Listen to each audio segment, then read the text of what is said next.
Welcome to another edition of the Processing Blue podcast. It's Mike Kaye and a deep V.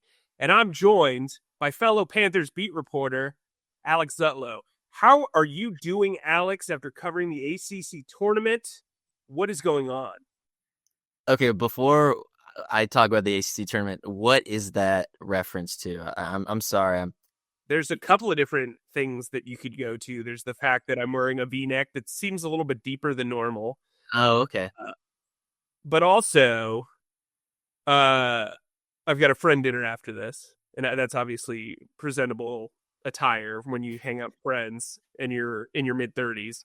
Um, and then there was a professional wrestler in the 1990s named Diamond Dallas Page, and he used to say, it's me, it's DDP. And so I just kind of played on that. Okay. He used to wrestle Bill Goldberg all the time, former Carolina Panther. We made it work. Boom. Anyway, Jim, Alex, what's going on with your world? Super interested. Let's hear what's going on in the Mr. A to Z land. A lot has been going on. So Monday through Wednesday, Mike and I were basically chained to our desks, not only waiting for news. Mike broke a substantial amount of news during this, when the legal tampering wave first started this past week. And then on Thursday, I subbed in and did my shift at the ACC tournament. That ended up turning into a Friday and Saturday shift as well. And on those Fridays and Saturdays, as Mike can relate to, I had to write the story. I had to write a story that was ready at the buzzer. And on Friday specifically, Duke and Carolina, it didn't look like it was coming down to the wire. It looked like Duke was just going to run away with it. And I was like feeling good. I was like, all right, I got 700 words ready at the buzzer. Like, this is going to sound really good, whatever. And then North Carolina just decides to storm all the way back, and it basically come one lane violation away from winning that game. And so I have written on the buzzer before. Like, every single reporter has done that in their time. But I was thinking of Mike when I was writing at the buzzer, because my guy has to do that every week. And he doesn't just do 700 words. He writes like whatever, 2,100.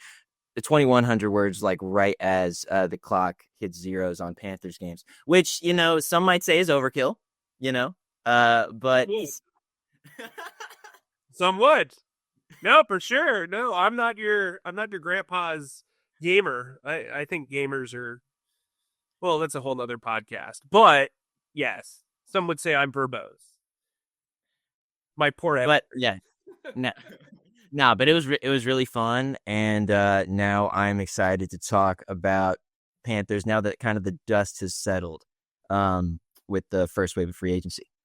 Yeah, and the Panthers have kind of let it settle, right? Like, they went from all this activity to, like, they haven't done anything, I believe, since Friday.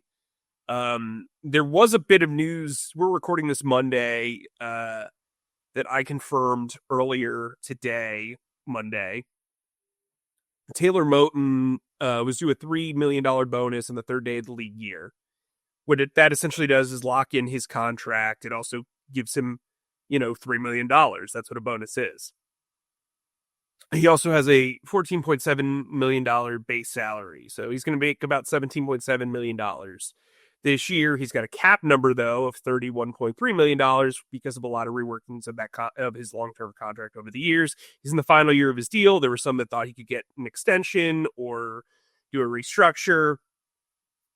I don't think the restructure made any sense for Moton. He's played extremely well over the last several years. He's been one of the most consistent players on the team. And then so you ask yourself, well, he's 30. Why doesn't he sign an extension? It would lower his cap number, all that other stuff.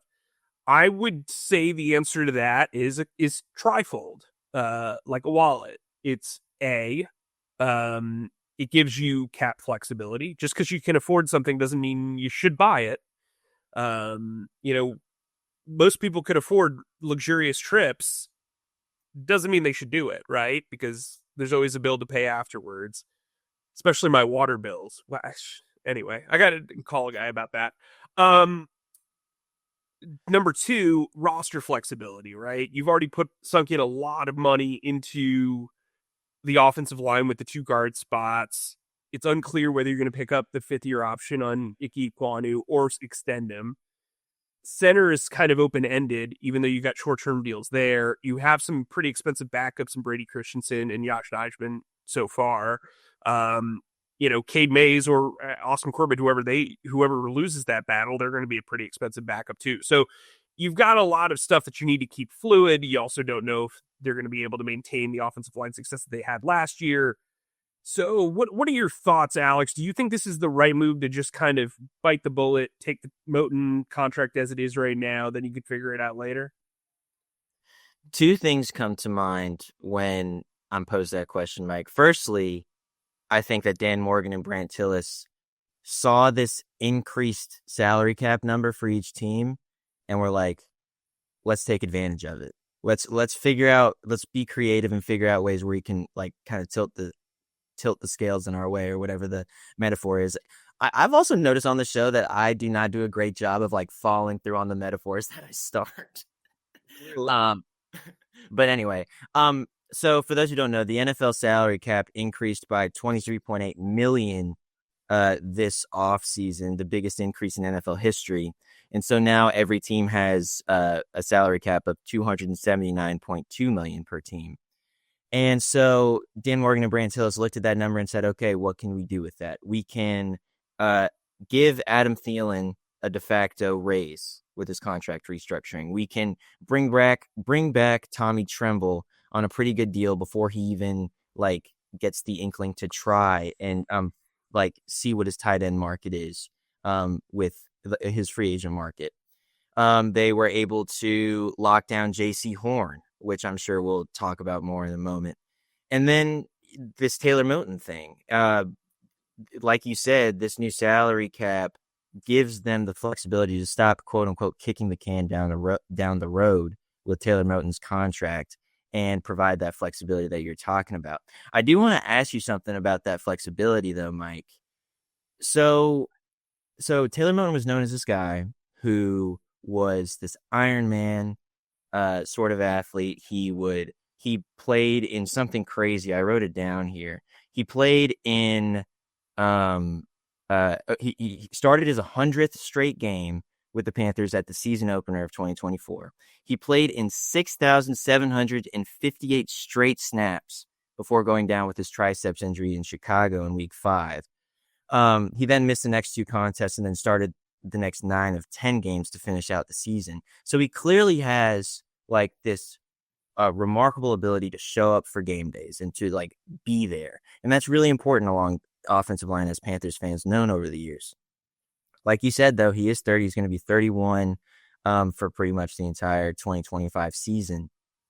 Do you think that this move of just paying out the rest, just taking that $31 million cap hit on the chin, is an indication that the Panthers are at least exploring the idea of moving away from him at right tackle this coming year? Or do you think that it is purely just keeping your options open, which is like, the prudent thing to do? I think they're keeping their options open. I think the way that this contract was constantly manipulated and tossed and turned over the years really made it kind of a hard contract to get around, because here's the thing. If you go to the negotiating table with Taylor Moten, he knows you're trying to avoid that massive cap hit. He also knows that the offensive tackle market continues to grow. He has never been to a Pro Bowl. He's never been an All-Pro. So you're in kind of this weird influx where it's like, do we tell the player that we don't want him around, or do we undervalue him? I think for them, it makes more sense to wait this thing out. If he's as durable as he's been, then you re-sign him and everybody looks better. He's not going to set the market, but you also don't want to go to the negotiating. You don't want to basically go to a gunfight with butter knives, right? Like that's just what you don't want to do. And I think for them, there are different avenues within the cap and different avenues within this roster as it's built right now to understand that, hey, Moten's been around, but he's also been around for a lot of really bad years, and there is a lot of tread on his tire. I mean, there's a lot of wear on his tires, and I think we saw that throughout the season. He was constantly getting at least a day off after, like, I think it was like week 2 or 3, where it was like not injury related, but clearly they were trying to manage him. So, there's a lot that we don't know as far as, where he's at from a durability standpoint. Yeah, the numbers look great, but if you have to constantly sit him out of practice and there's constantly somebody practicing in his other spot, maybe that's frustrating. Maybe that's forewarning. So we'll get back to that later on in the offseason because I do think that'll be a talking point for probably the rest of the year. But let's get kind of into the new arrivals because that's really what the meat of free agency is. I'm just going to go down the list. There were 7 new guys. Safety Trevon Moehrig, defensive tackle Bobby Brown, nose tackle in the streets. Tershawn Wharton, the defensive end from the Chiefs, 2-time Super Bowl champion. Linebacker Christian Roseboom from the Rams, also came with Bobby Brown. Then there was punter Sam Martin, pass rusher Patrick Jones the third, or the second, excuse me. Bobby Brown's the third. And then running back Rico Dowd. So 5 defensive signings, each one of them geared towards improving the worst run and scoring defense in the league. They swap out a punter. Johnny Hector's now in Nashville. And then they also swap out, running backs. They cut Miles Sanders. They wanted him to take a pay cut. He didn't want to take a pay cut. He wanted a fresh scenery. He heads to Dallas. Rico Dowd heads to Carolina.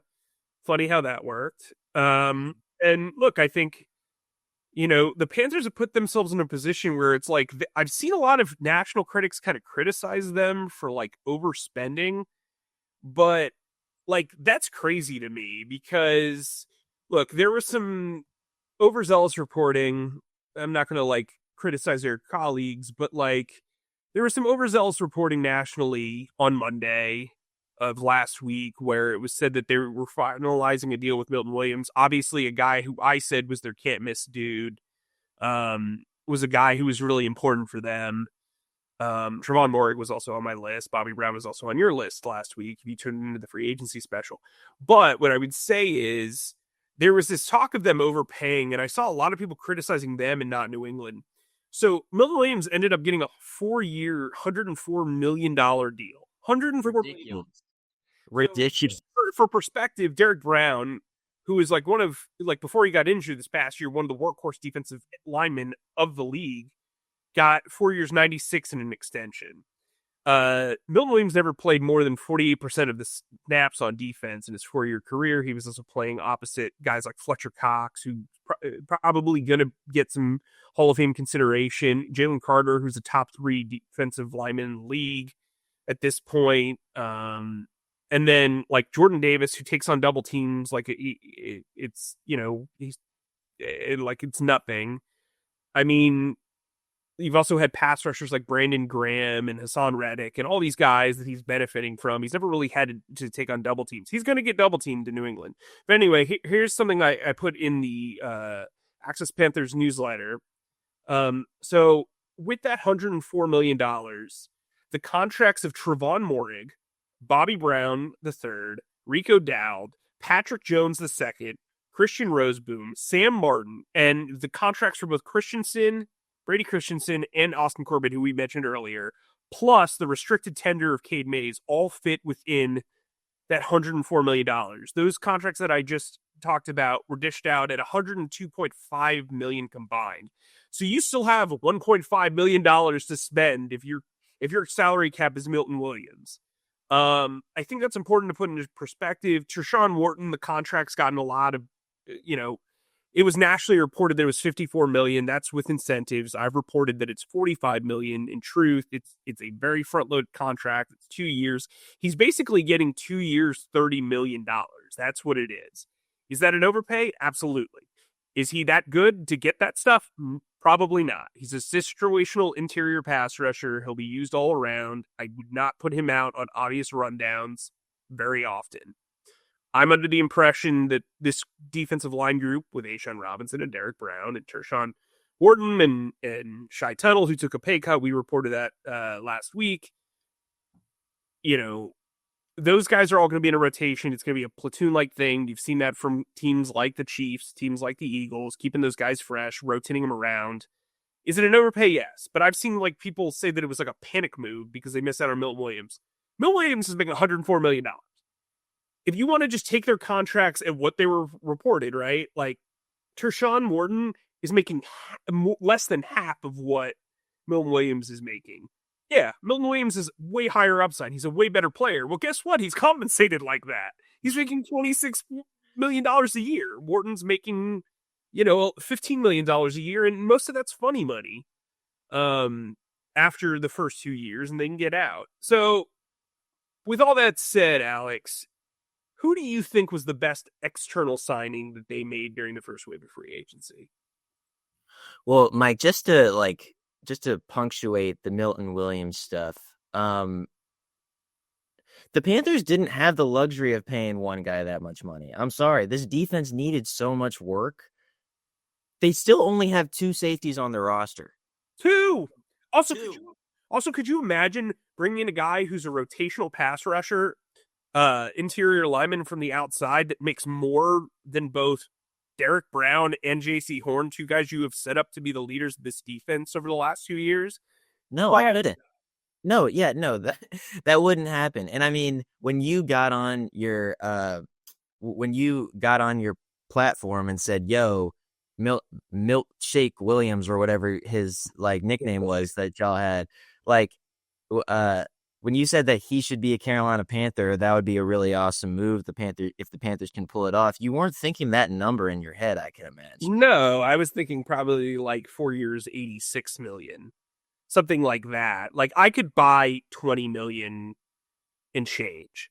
26 million is like leaps and bounds. And look, it was very obvious the Patriots were going to drop him blank check. He's Vrabel's new Jarrell Casey. Like it's very clear what they are trying to accomplish there. They put a lot of money into defense. They signed Carlton Davis. They signed Harold Landry, another guy like they went on the defensive, right? And so the Panthers had a similar mode, and instead they spread out that money. But I will tell you this, based on the contracts handed out, Trevon Moehrig had to have been the top guy on their list. And I say that not because of, they didn't make it with Milton Williams. It's because he clearly was the guy that set the market for safety. And during this year, like Javon Holland was out there for a couple of days. But anyway, let's get to your guy. Who do you think was their best external signing? Right. Well, I mean, I have some things to add on to the Trevon Moehrig signing. I know that you're going to talk about him, but my guy is defensive tackle Bobby Brown III, who I think, who is like, as you wrote in that newsletter, he is like a traditional 3-4 hand in the dirt. I might not get any sacks, but I'm going to stop the run kind of defender. And that's exactly what these Panthers need. Just a quick update on who this guy is. He's coming from the Rams. He's reconnecting with the newly hired Panthers defensive lines coach, A.C. Carter. He's reconnecting with A'Shawn Robinson, who, despite the fact, played on a pretty porous defense and a pretty porous rush defense, and he was brought in to do all that stuff, still had a pretty good year. He led the league in tackles among defensive linemen, which is cool. He had a pretty great year rushing the passer as well when it comes to his career. He's also reconnecting with Ejiro Evero, the Panthers defensive coordinator, because Evero obviously spent a lot of time in Los Angeles. And this is just the guy that the Panthers need right now. He's a big man who can swallow up double teams. He can you talk to Derek Brown after his Pro Bowl season, and Derek just talks about, how I try to impact the game is by kind of controlling where the running back can go, like controlling a pocket, controlling whatever. And like, that is what this Bobby Brown guy can do. He's big. He's built like a truck. He's strong. And like anyone who has covered the Panthers for multiple years has known, okay, this is what the team needs to do. They need to invest in front seven guys, whether that be in the draft or in free agency, and they need to do it immediately. And the team said, okay, we could double dip. We could go after someone in the NFL draft, but free agency is in front of us, and we're going to do that by getting this Bobby Brown guy. It was their prerogative, as some say. So that's my guy. The interesting thing about Trayvon Moehrig, which you're about to get into in a little bit, is he's a safety. Spoiler Yes. alerts. Sorry. I mean, like you kind of did allude to it, but he's a safety, yes. But defensive backs are really important in run defense as well, whether it's like having really good crack and replace fundamentals, whether it's like being like just really strong and savvy. They're kind of the conductors of that side of the defense, and that's really important when it comes to run defense. Mike, tell me more about Trayvon. We got a crack and replace talk on here, man. I'm the proudest guy in the world right now. Anyway, so Trayvon Moehrig, I mentioned him last podcast. I just think he's exactly what this team needs. He's basically a linebacker playing safety, but he has DB like athleticism. I think you will see that he is kind of just a dog. Like he is a sure tackler. This team needed that. He understands run fits. He did have a lot more success in the box and towards the line of scrimmage than he did at free safety. I think they'll experiment with the way they use him. But to me, he was the guy that they had to get and the guy that they wanted to get because of how great of a fit for their weaknesses he was, right? I think if you could get Milton Williams and Trayvon Moehrig and come out of that, you feel great. I still think you can feel pretty good about what they did. I mean, I've got a full report card on charlotteobserver.com that you can check out my grades for each move. But I think Moehrig was just what the doctor ordered from the standpoint of this is a guy who understands run fits. He's not going to whiff on tackles. He's going to be an enforcer on the back end. They have two long, lean, athletic cornerbacks, and I think adding size to safety makes that all the much more better. I think internally he's going to be a very good safety net for the linebackers against the run. I think this is going to turn out to be a sign where you say like, oh, okay, this is a foundational piece eventually. But speaking of foundational pieces, the Panthers ran amok on their re-signing over the weekend. I believe our last show we talked about Austin Corbett and Tommy Tremble, right? Because that was right before. Since then, they've re-signed Mike Jackson to a 2-year, $14.5 million deal. They obviously extended J.C. Horn to a 4-year, $100 million deal. They re-signed Brady Christensen out of nowhere to a $2.8 million deal. And by the way, that's a veteran benefit contract. So his cap number is actually half of what he's making, which is a pretty great deal, all things considered. Considering we thought he was going to actually have a pretty decent market as a potential spot starter. He's making about half of what I thought he would make per year. And only on a 1-year deal, and he comes back and he's the ultimate backup. He's a good dude. He's good for the locker room. And then I think like the most important re-signing, and it's not talked about enough, is Dan, the difference maker, Chizina. Like, wow, what a move! You wanted a wide receiver. You wanted a guy who could get down the field. Well, guess what?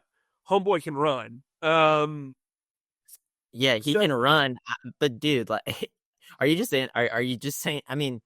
He's caught 3 passes in his career. I'm just I would say, like, I mean, I get it. It is so funny. Like, after the Dan Chizina signing or re-signing or whatever, everyone kept showing that one clip against the Cardinals where he made where he ran a flag route or whatever, or maybe it was an out route or whatever, and it was like a big time completion and whatever. I was like, yeah, like that's cool. That was 33% of his catches, though, guys. Like, and he's a great guy. I know you talk to him, but like, he's a really good special teams player. He'll at best he'll probably be the 5th wide receiver if he is here.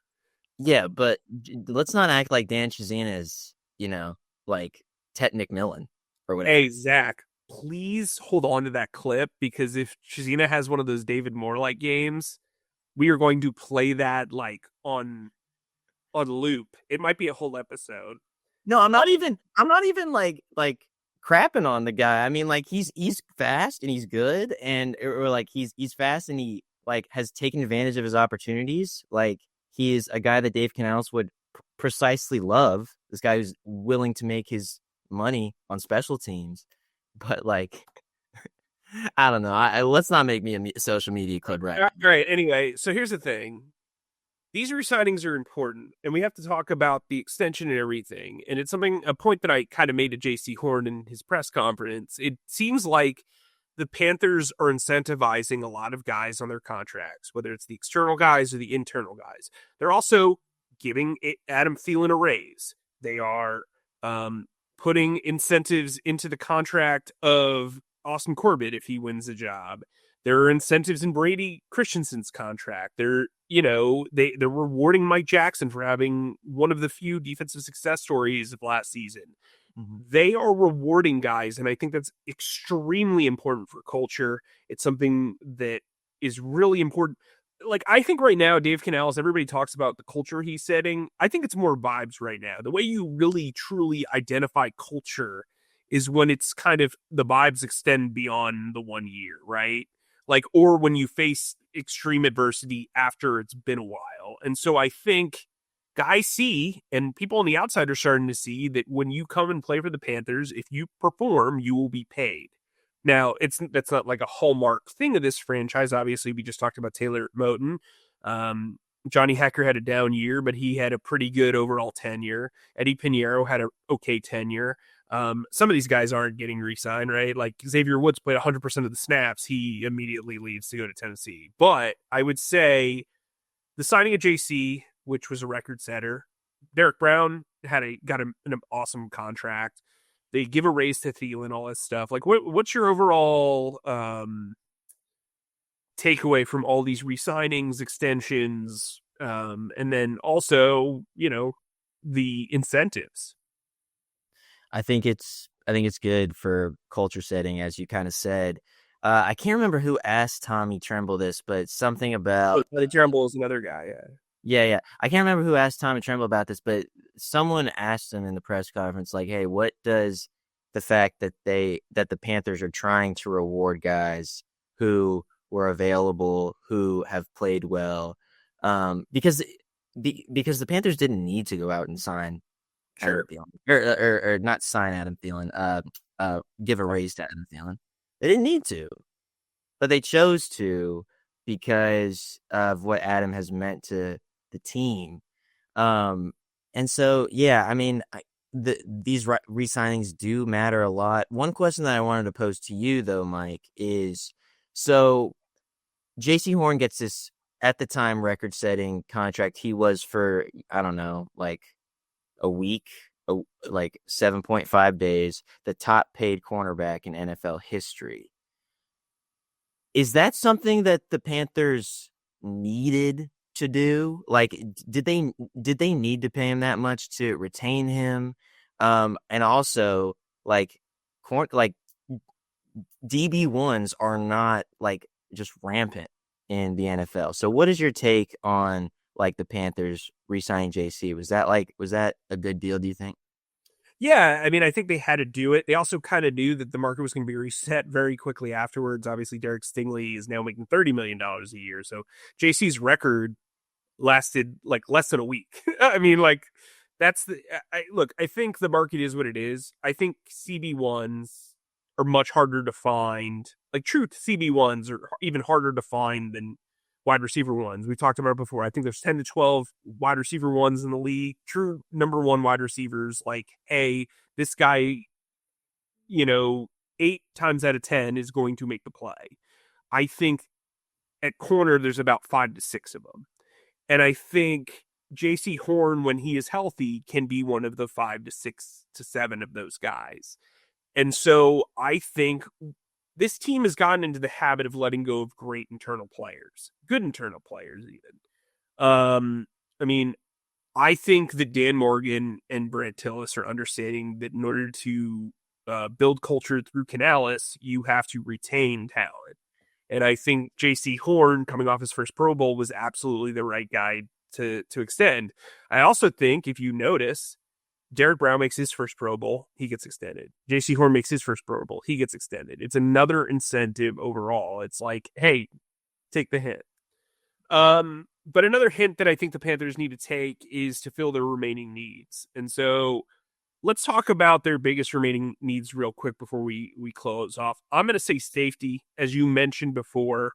There's two guys in the room. They've got basically a clean slate outside of Damani Richardson. Morig's more of like a at the line of scrimmage in the box.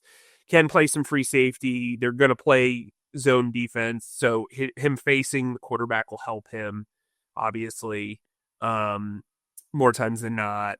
And being able to be used in different ways will help him. But what I would say is for them, like they need a free safety esque player, a guy who can be used in the nickel spot if needed, can play big nickel, can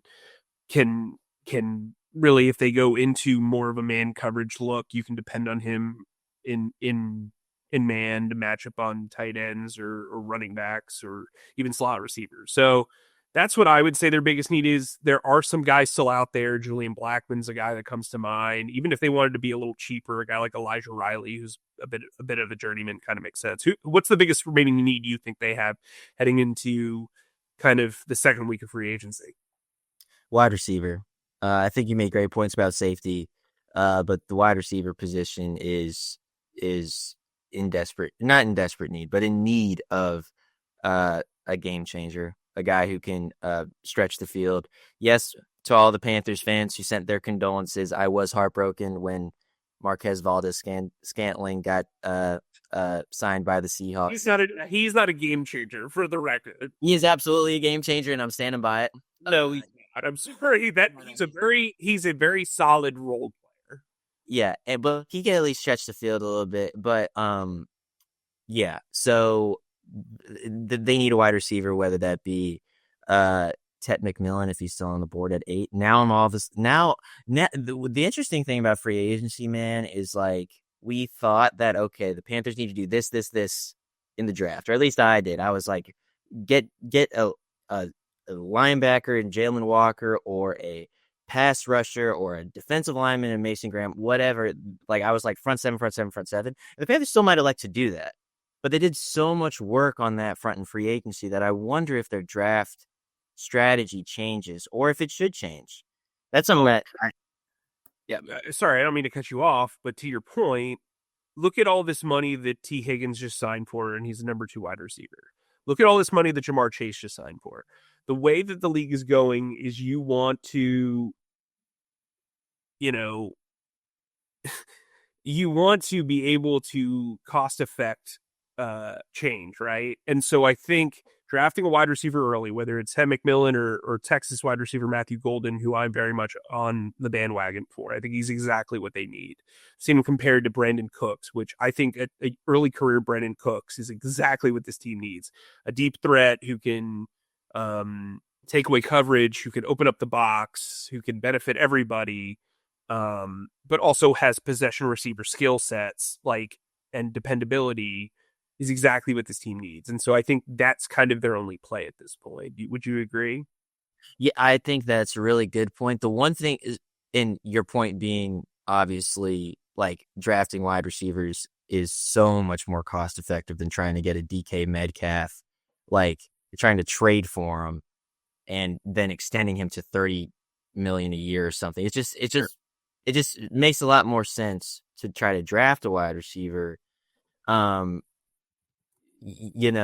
only thing that comes to my mind, and maybe this is a layperson opinion, but it's like, okay, if you just drafted Xavier Legette in the first round, so he has that 5th year option with the team, and then his salary is going to come due in like Sure. 2027. I don't know. I can't do math right now, but so say you take another receiver in the first round the next year. Couldn't you kind of have a Bengals situation where 2 wide receivers are, assuming that they produce a lot, are coming due around the same time, where you need to find ways to either retain them or like be quick to deal them before they just go out into the free agent market? Like, is it a good thing, essentially is what I'm asking. Is it a good thing to space out your first round wide receiver draft picks? I don't know. That perhaps is a silly question, but that's just something that hit me with the Bengals having to figure out all this stuff. Yeah, I mean, I think in theory, if Xavier Leggett turns into a good number two, I think you feel good about them not hitting their fifth year options at the same time.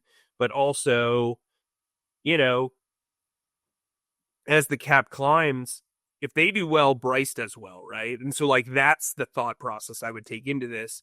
Also, I would say the Bengals have kind of put themselves in a tough position because, unlike the Eagles, who have two $25 million wide receivers, they haven't built out their team otherwise. Their protection's terrible, their defensive line's whatever. Um, the rest of their defense, the back end's awful. Like, you have to do things in certain order, and the Panthers are, to their credit, are taking the same order that the Eagles did. Build from the lines on out, and then hopefully you're making the most of everything. And so you've got to make sure that the trenches are taken care of before you start spending on the pretty positions. You know what I mean? And so I think that's some of the logic there, if I had to guess, but it's just a guess. So Alex, what do you got to say? I will reserve my judgment on whatever the pretty positions means, because football is a gladiator sport, no matter what position you play. However, it's time to get out of here. Thanks as always for listening to our pontifications on all things Panthers with Mike Kaye and myself and our wonderful producer, Zach Dennis. Please subscribe and follow us on Spotify, Apple Podcasts, or wherever you get your podcasts by searching Processing Blue. And if you watch us on YouTube, please subscribe to our YouTube channel and click on the bell icon to get notified whenever new episodes drop. And finally, please be sure to stick to charlotteobserver.com for all your Panthers needs. Stay humble, stay creative, and keep processing. That's a wrap.